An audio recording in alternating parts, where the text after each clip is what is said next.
Assalamu alaikum wa rahmatullahi wa barakatuhu, and welcome to the Sacred Man Experience podcast. I am your host, Imran Muhammad. Here we speak about the journey of manhood through the lens of faith, how to be strong but also soft, how to lead but also to listen. Today's title of the podcast, or the topic that we want to talk about, is the father's shadow, healing the parental wound.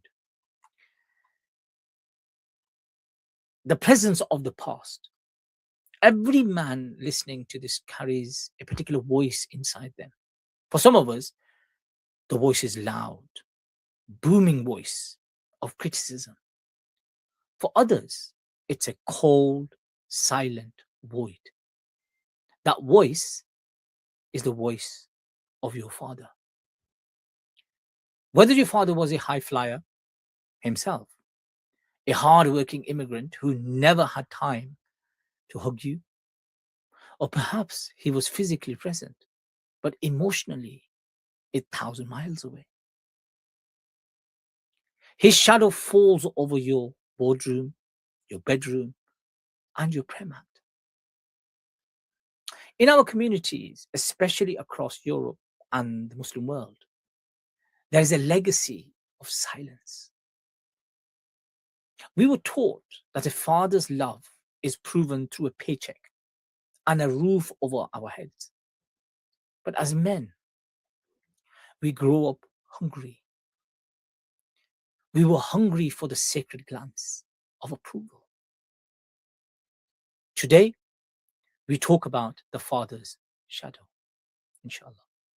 How it dictates our leadership style, how it affects how you discipline your own children, and most importantly, how to heal the wound so you don't pass it on to your children.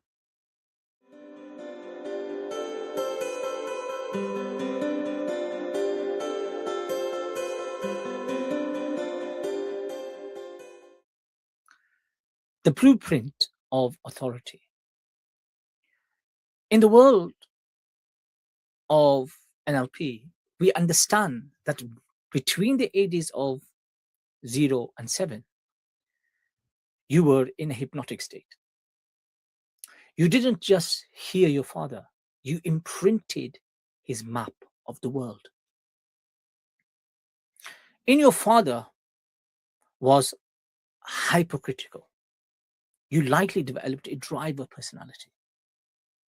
You are successful today because you are still trying to prove him wrong.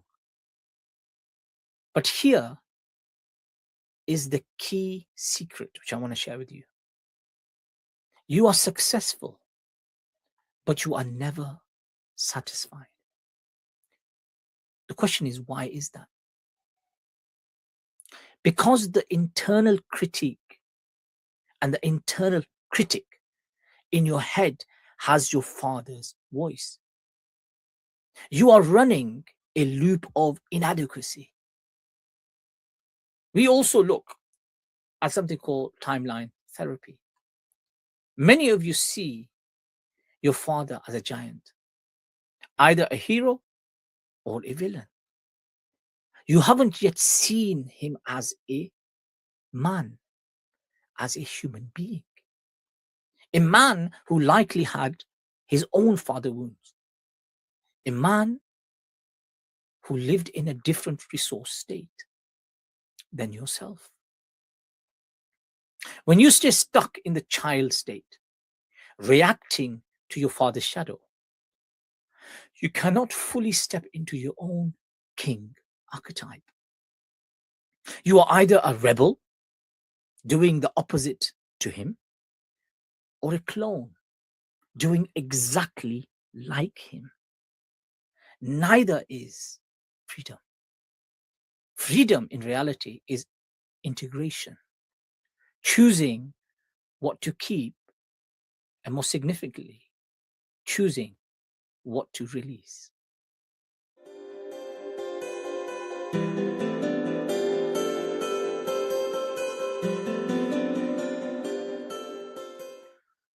the sacred lineage. Let us look at this through the eyes of the heart, through the lens of the likes of the great scholars, the great individuals that lived in our history and our past. And let's look at the concept of bir, excellence in duty. In Islam, the father is Babul Jannah, the middle gate of paradise. But often we misunderstand this. We think it means we must suffer in silence under a father's trauma. No. True bir is to heal the lineage. True bir is to heal the lineage. Consider the relationship between the Holy Prophet Ibrahim alayhi salam, may peace and blessings of God be upon him, and his father. Or in this case, some have said that it is his uncle in the context of the Quran. Azar. Now, Azar was not just distant. He himself was an idol maker. He threatens his son. Yet Ibrahim alayhi salam, or in this case it will be his nephew, Ibrahim alayhi salam spoke to him with qawlan karima, with noble speech. He said, "Oh my father, I fear for you. You didn't speak from a place of victimhood." Ibrahim alayhi salam didn't speak from a place of victimhood. He spoke from a place of spiritual superiority and compassion. Imam Zayd al-Balkhi reminds us that resentment is a toxin in the ruh, the spirit itself. If you carry hatred for the man who gave you life, you are blocking your own connection to the divine fatherhood, the Rabubiyyah of Allah subhanahu wa ta'ala. The sacred man understands that his father was a traveler on a different road with a different map, and perhaps very few tools that he ever had. When you view your father through the lens of rahmah, mercy, you don't excuse his mistakes, but you release the grip they have on your soul. You move from being a son of a man to being a servant of the most merciful. And who is that? None other than Allah himself.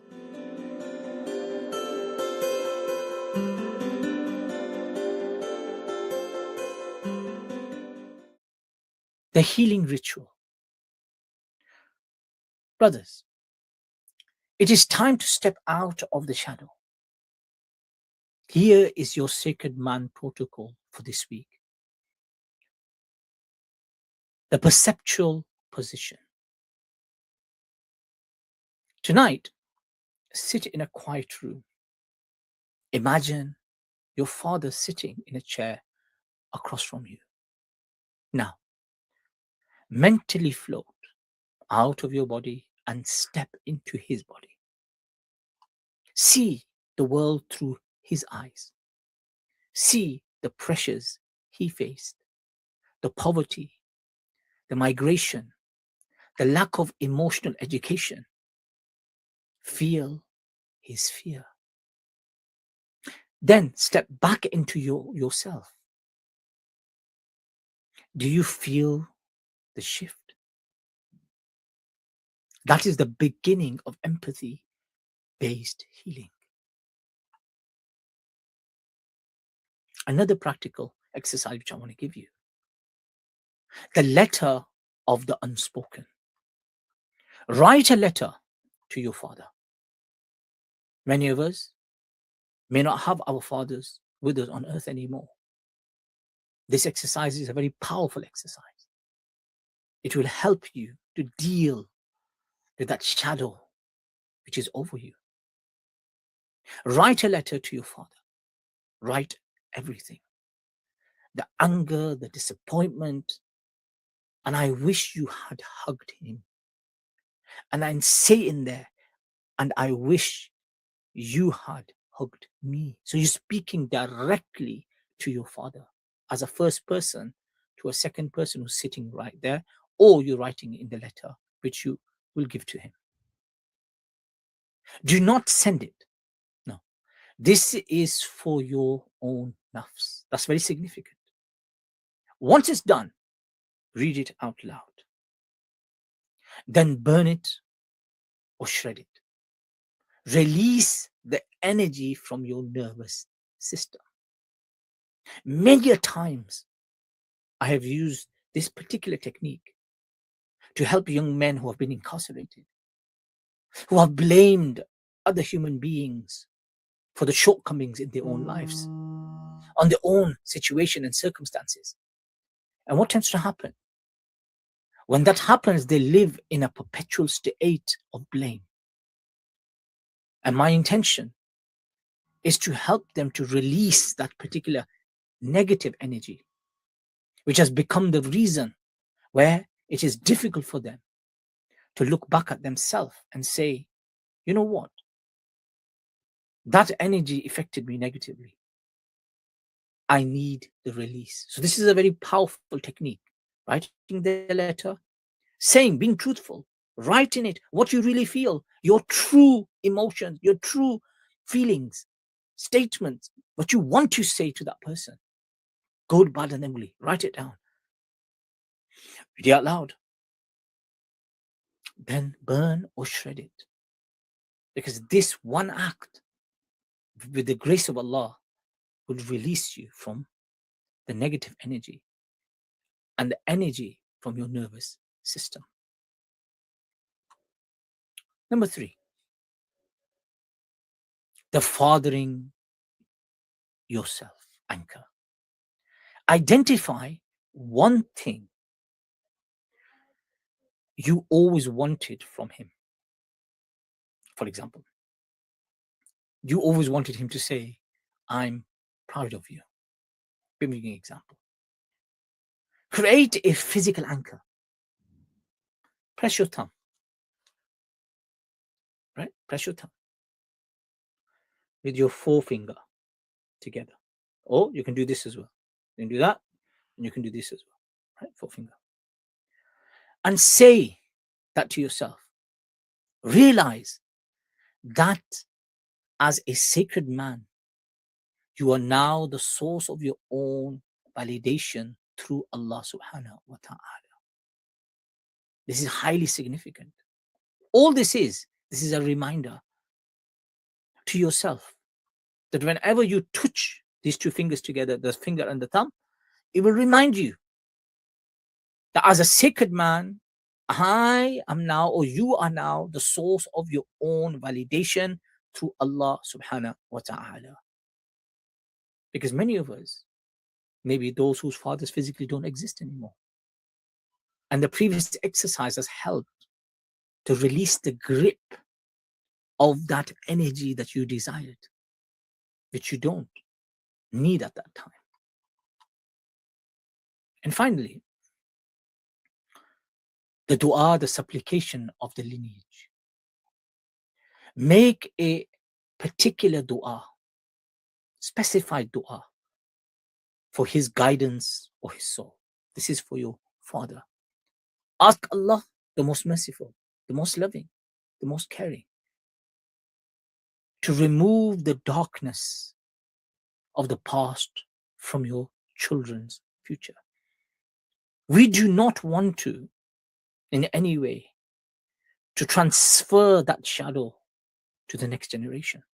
We do not want to transfer that wound and the pain of that wound to the next generation. We want them to understand it. We want them to know the struggle and the difficulty. But also, we want them to do much better than what we have, inshallah ta'ala. So, my beloveds, in your dua, firstly, remember your father. You might have met him. You might have not met him. You probably have not met your father. You've not seen your father.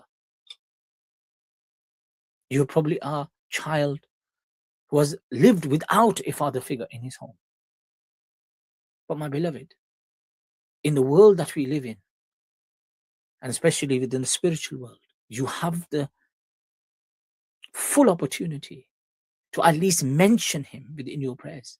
Because that's not always about him. It's about yourself. It's about your own healing.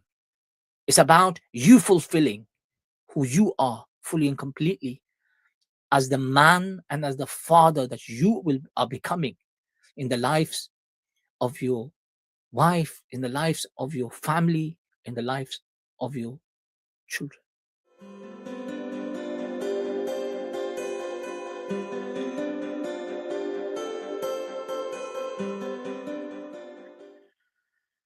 My brothers, you are the bridge. You are the one who stops the cycle. The shadow ends with you, and the light begins, wallahi, with you. You don't have to be your father. No, you don't have to be. And you don't have to be anti-father. You just have to be the man Allah, the most merciful, our creator, created you to be.